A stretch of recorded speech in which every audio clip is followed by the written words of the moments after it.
My name is Burke Hedges, author of the best-selling book, The Parable of the Pipeline. I open my book with a story about Pablo and Bruno, who take two very different paths in their quest for financial independence. What you're about to see is the delightful animated story of their adventure. So, sit back, relax, and enjoy the life-changing lessons in The Parable of the Pipeline.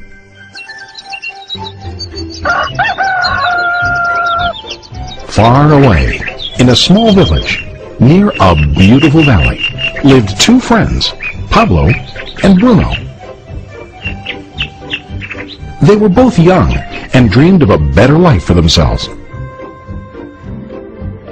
They'd often discussed their dreams about how they would become the most successful men in the village. They weren't afraid of hard work, and they searched for opportunities to help realize their goals and achieve their dreams.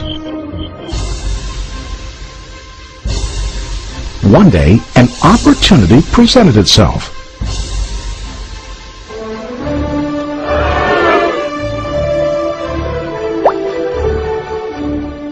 The mayor of the village decided to hire two people to bring water from a spring up on the mountain, across the valley, back down to the village. They were to be paid based on the amount of water delivered to the village. Bruno and Pablo enthusiastically got to work. Every day, from morning till evening, they carried buckets to and from the spring. They worked hard, carrying water to the village. In the evening, they'd return home with their day's wages.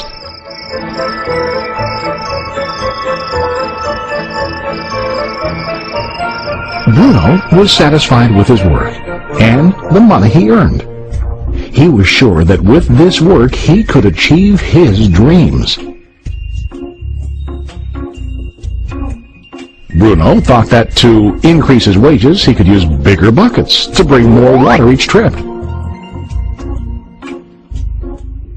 He believed with a larger income he would soon be able to buy a cow and the house that he dreamed about.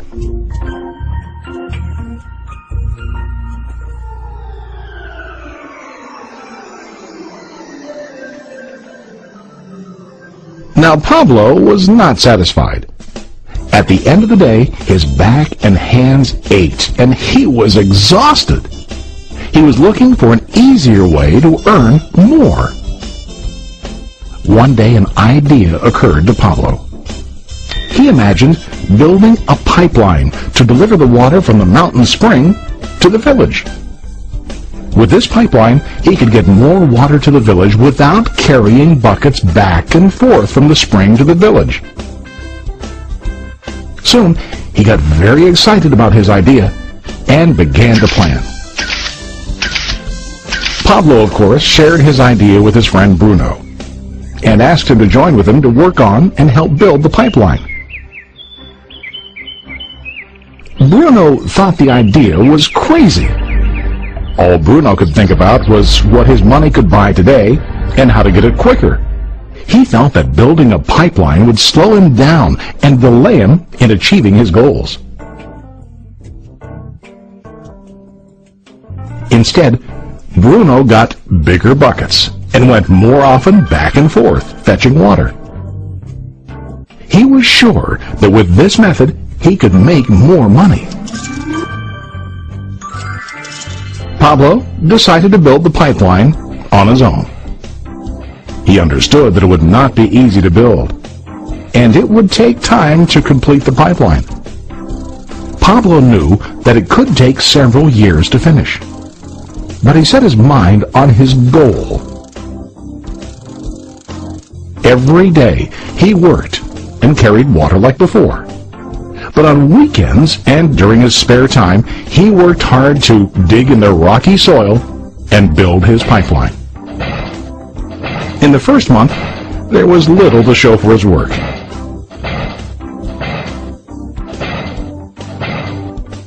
Bruno and the villagers laughed and teased him. They called him Pablo the Pipeline Man. During this time, Bruno's income doubled. He already bought a cow and a bigger house. His lifestyle changed. He now spent time after work in the bar, enjoying his hard-earned wages from delivering water.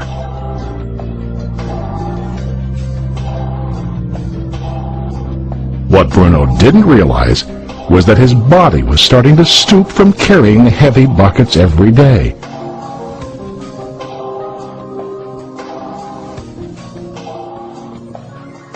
His face looked worn and his body tired. Soon, he began to carry less and less water due to the wear and tear on his body.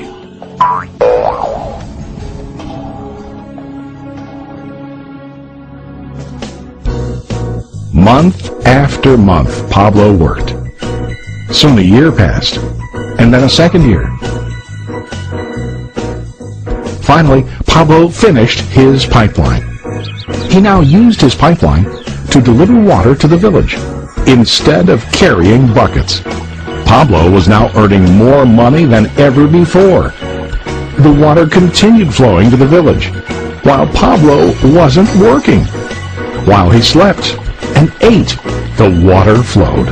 Pablo was happy and proud of his insight, persistence, and hard work. Now his income flowed as long as the water flowed through his pipeline.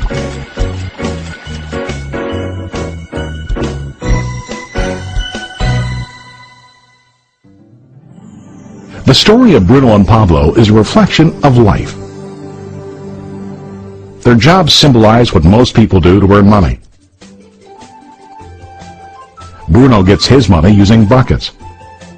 He goes back and forth, carrying his buckets from the spring to the village in exchange for money.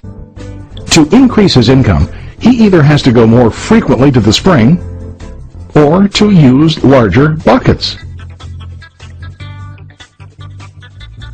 It's common in real life to increase our income by working harder.